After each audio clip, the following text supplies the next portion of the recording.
Hello guys. Ari naman ta karon ma-update ta. So bali ang aton nga update subong. Bali waay pa nito siya na totally gid, tapos ang butang sa mga butang sa mga siding. Bali ang nabutangan to dire lang to nga side kag dira. Bali ang dire waay pa to dira. So ang gihimo kagaina, iban ang duha ga butang o ga obra siding, ang duha man ang takod. And then pagtapos ang takod, nag arang gi-align butangan linsa para magtadlong-tadlong ang agi. And then pagka alas 3, bali kami duha ni Jorin dito kami nag-imo kami sang ring. So hopefully na na kumpleto na 500 na kabilog. And then so bali sa tanan at dira dito kadto dire buhos na sa tanan para kung makita nyo gabasa pa ang dalom, buhos na sa tanan pati dira na buhos na sa tanan. Pati ang buhos na dira, buhos na gihingagaw align kaya para mabuhusan namon. Na buhusan na siya tanan ni siya dire guys, buhos na. Kung makita nyo ang ara pagani ga tapos ara ang sa agi sa tubig kaya ginabubuan dan ni tubig antes buhusan para mupilit gid ang simento. Hara naman ang ulan bali buhos na ni siya tanan diri ang header. So dason adlaw pwede na ni siya makuha. And then may ara pa sila iban nga inobra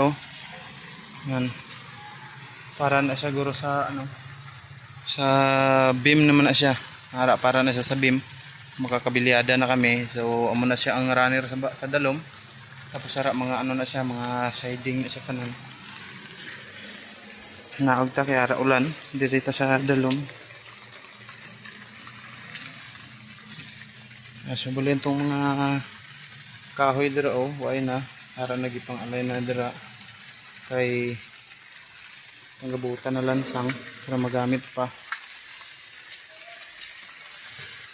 And then dire bali amo na lang yung nabilin sa niya yung beam. Laklasan amo na kay ga-connect pa siya diri sa pagdanan. Connect pa sa sagdan so hindi pa siya matangtang ang ara Kag dito nakuha na tanan dira.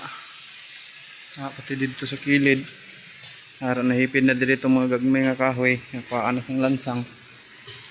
Pati dira kuhain na kag itong mga tukod dira nakuha na siya. So buli ang talang tangon amo na laning sa gawas sa extension dire na lang kadto to palibot. Kaya nakuha na siya dire. Ara na lagi hipid ang kahoy para magamit pa sa sunod.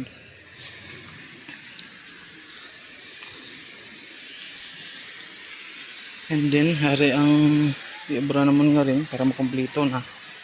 So kumpleto na ni siya, dugang ni siya dito ngang dugang ni siya sa itong 327 kabilog dito buo na siya kaya para pag namon diretso na lang ang taod. Pati dito ato ang ring dugang na siya dira. May lang pabilin ang bato. So amo lang ang update sa subong kay grabe may ara ng ulan, basa akong cellphone. Okay, thank you guys and God bless.